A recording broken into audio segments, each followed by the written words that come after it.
The wind howled through the skeletal branches of the trees, rattling them like bones against the iron-gray sky. Emma pulled her scarf higher over her face, her breath clouding the air as she trudged along the icy path. Max, her golden retriever, trotted ahead, his tail wagging with excitement despite the biting cold. She had meant for this to be a short walk, just long enough to stretch her legs and let Max burn off some energy. But he had other ideas. He kept stopping, sniffing the air, ears twitching as if listening to something she couldn't hear. "Max, come on," she called, adjusting her gloves. But the dog didn't listen. He let out a sharp bark, his body stiffening. Then, without warning, he bolted toward the frozen lake. "Max!" Emma's heart slammed against her ribs as she ran after him. The ice was thick, but not thick enough.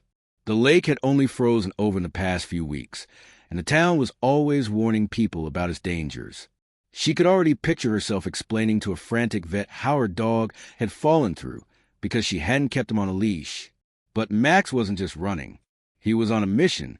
He skidded to a stop at the lake's edge, barking wildly, his claws scraping against the ice. He pawed at the surface, whining, circling frantically. Emma reached him, grabbing his collar. "What is it? What do you see?" Max yanked forward with such force that she nearly lost her balance. His eyes, usually warm and bright, were wide with urgency. He barked again, and then, before she could stop him, he leaped onto the ice. The world seemed to slow. The moment his paws hit, the surface groaned beneath his weight. A crack snaked outward. "Max, no!" The ice shattered. Max plunged into the freezing water with a yelp. Emma screamed. She dropped to her knees, heart hammering, watching as his golden fur disappeared beneath the surface. For a moment, there was nothing but the wind, the ice, and her own ragged breath. Then a violent splash. Max resurfaced, struggling against the weight of his soaked fur. But he wasn't alone. Something was clenched in his jaws. Emma's stomach twisted. It wasn't a branch or a piece of debris. It was fabric, dark, tattered, heavy with ice. And beneath it, a hand. The world tilted. She scrambled forward, barely thinking, gripping Max's collar and heaving with all her strength. The ice groaned beneath her, but she didn't care. "Come on, boy, come on." With one final effort, Max dragged the bundle onto the ice. Emma collapsed beside him, gasping, her fingers already numb. Her hands trembled as she peeled back the frozen fabric. A small, pale hand, a sleeve stiff with ice, a face ghostly white beneath a thin layer of frost. A child. Emma's breath hitched. Her mind refused to process what she was seeing. The boy was still, his lashes thick with frost, his lips tinged blue. She fumbled for her phone, fingers clumsy, nearly dropping it as she called for help. The ringing felt endless. 911, what's your emergency? Her voice came out in a choked whisper. "There's a boy. He was in the lake. I don't know if he's—" She swallowed hard. "Please hurry." The operator's voice was calm, asking questions Emma barely heard. Max whined beside her, nudging the child's motionless hand with his nose. People were running now, their voices sharp against the cold. A man, one of the local ice fishers, knelt beside her. "Oh my God," he breathed. Emma barely registered the flashing lights of an approaching ambulance.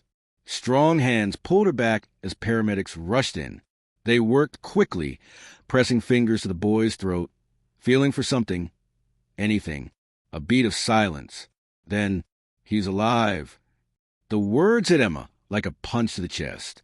Her legs nearly gave out. Alive. The boy was rushed into the ambulance, his fate hanging by a thread. Emma dropped to her knees beside Max, running shaking fingers through his wet fur. He let out a soft huff, pressing into her touch. "You knew," she whispered. Max thumped his tail weakly. The sheriff arrived moments later, his face lined with confusion and something darker. He turned to Emma, his breath visible in the freezing air. "We're going to need to talk," he said. Emma nodded, still staring at the lake, at the cracked ice where Max had broken through, because deep down, she knew this was only the beginning.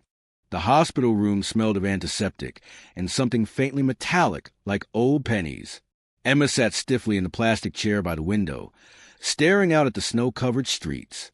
Max lay curled at her feet, his fur still damp, his chest rising and falling in slow, steady breaths. Every so often, his ears flicked at the distant sounds of hospital machines beeping, but otherwise he was still. The boy had survived. That was a miracle, but no one knew who he was.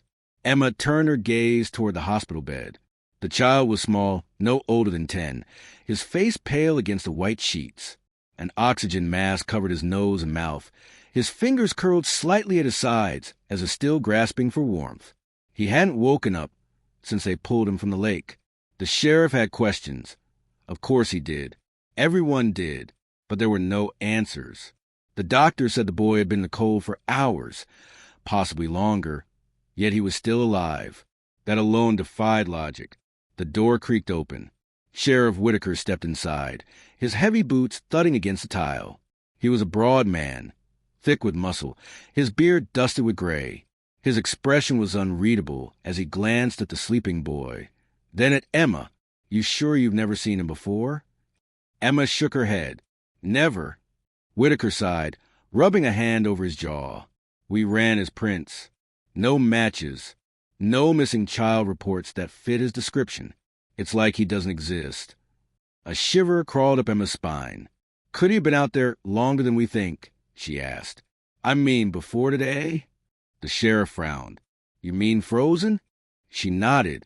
It sounded ridiculous, but what else could explain it? Whitaker exhaled sharply. "That lake's been frozen over for weeks. If he fell in before then..." He didn't finish the thought. He didn't have to. If the boy had been trapped under the ice all that time, he wouldn't be lying here now. He'd be a corpse. A soft whimper broke the silence. "Max." The dog had lifted his head, ears pricked forward, his golden eyes locked on the boy. He let out another quiet sound, barely more than a breath. Then the boy stirred. Emma shot to her feet. The heart monitor beeped faster. His fingers twitched, his eyelids fluttering. Slowly, painfully, he turned his head toward her. His eyes opened, dark, wide, filled with something raw and unfamiliar. Emma swallowed hard. "Hey, sweetheart," she said gently. "You're safe." The boy stared at her. Then, in a voice barely above a whisper, he said, "He's still out there." A chill rushed through Emma's veins. Sheriff Whitaker stepped forward. "Who's out there, son?" The boy blinked. His lips parted, but no words came. Then, as if the effort was too much, his eyes slid shut again. The heart monitor steadied, his breathing deep and slow. Emma turned to Whitaker. "What does that mean?" The sheriff's jaw tightened. "I don't know, but I intend to find out." 2 days passed. The boy remained unconscious, slipping in and out of restless sleep. The hospital ran tests, but he had no signs of injury beyond mild frostbite. Nothing explained his survival. Emma couldn't shake the words he had spoken. "He's still out there." "Who?" The question gnawed at her, creeping into her thoughts even when she wasn't thinking about it. Even Max seemed restless, pacing near the door, ears twitching at sounds she couldn't hear. The town had questions, too. The discovery had spread fast, twisting into wild theories. Some whispered about the supernatural, others about secret government experiments. Then, late one evening, Emma heard it, a sound outside her cabin, a crunch of footsteps on snow. Max's head snapped up. He was on his feet in an instant, a low growl rumbling from his chest. Emma's pulse spiked. Slowly, carefully, she approached the door. The porch light cast long shadows over the snow, illuminating the skeletal trees beyond her yard. Nothing moved. The world was still. She held her breath. Then Max lunged at the door, barking wildly. The sound shattered the quiet. Emma yanked the door open, her heart hammering. The cold night air rushed in, biting against her skin. She peered into the darkness, scanning the tree line. Something had been there. She was sure of it. Max stood stiff, ears high, his tail raised. He didn't move, his body coiled like a spring. Emma grabbed a flashlight, sweeping it over the snow. Footprints, leading from the trees to her porch. A fresh wave of fear settled in her chest. She wasn't imagining things. Someone had been here, and then she saw it, near the edge of the trees, half buried in snow. A child's shoe, small, worn. Her stomach lurched. She scooped it up, brushing away the frost. It was faded red, frayed at the seams, the laces stiff with ice. A memory flickered at the edges of her mind. A missing child, a case from years ago. Theo Reynolds, vanished at age 10. Never found. Emma turned back toward her house, her breath uneven. Max stood by the doorway, watching her with knowing eyes. She gripped the shoe tightly. Something was terribly, terribly wrong. The air inside the sheriff's office was thick with a smell of stale coffee and damp wool. Emma sat stiffly in the wooden chair across from Whitaker's desk, the small red shoe resting between them like an accusation. Max lay at her feet, unusually still, his ears twitching at every small sound. The boy, still unconscious in hospital, had spoken only once. And yet, everything about this felt connected. The footprints outside her cabin, the shoe buried in the snow, the weight of a long-forgotten name lingering in the back of her mind. Whitaker leaned forward, his fingers steepled beneath his chin. "You're sure about this?" Emma nodded. It was his. "I remember the case." The sheriff exhaled sharply. "Theo Reynolds disappeared 15 years ago. That would make him what? 25 now." She swallowed. "Then why does the boy in the hospital look exactly like him?" Silence stretched between them, thick and unnatural. The wind rattled the windows, and for a moment, neither of them spoke. Finally, Whitaker stood, rubbing a hand over his jaw. "I need to see something." Emma followed him out to the evidence room, where old case files sat gathering dust in metal cabinets. Whitaker pulled open a drawer, rifling through folders until he found what he was looking for. He slid a photo onto the desk. Emma's stomach twisted. Theo Reynolds. The picture was old, the edges curled, but the face staring back at her was unmistakable. Wide, dark eyes, a serious mouth, a boy frozen in time. Her gaze flickered to the hospital file on Whitaker's desk. The boy Max had pulled from the lake. The same face, the same child. It wasn't possible. Emma's pulse roared in her ears as Whitaker turned to her, his face grim. If that boy is Theo, then where has he been for the past 15 years? She had no answer. The storm hit that night. Wind screamed through the trees, shaking Emma's cabin like a beast trying to tear it from its foundation. Snow battered the windows in thick, suffocating waves. Max wouldn't settle. He paced the floor, his nails clicking against the wood, his eyes darting toward the door. Emma's hands tightened around the mug of coffee. She wasn't drinking. She couldn't stop thinking about the footprints, about the voice whispering from the hospital bed. He's still out there. A knock at the door made her jump. Max growled, the sound low and warning. Emma's fingers hovered over the handle, hesitating, before she forced herself to open it. A man stood on her porch, barely visible through the whirling snow. His coat was thin, his face gaunt, his hollow eyes sunken deep into his skull. He took a single step forward. "Is he alive?" Emma's breath caught. The voice was hoarse, rough with years of silence. She didn't answer. She didn't need to. The man's face crumpled. His hands trembled at his sides. "I thought he was dead," he whispered. Emma's voice finally broke free. "Who are you?" For a long moment, he didn't answer. Then, so softly she almost didn't hear, he said, "Theo." Her knees nearly buckled. This man, gaunt and broken, was Theo Reynolds. Then who was the boy in the hospital? Theo swayed on his feet.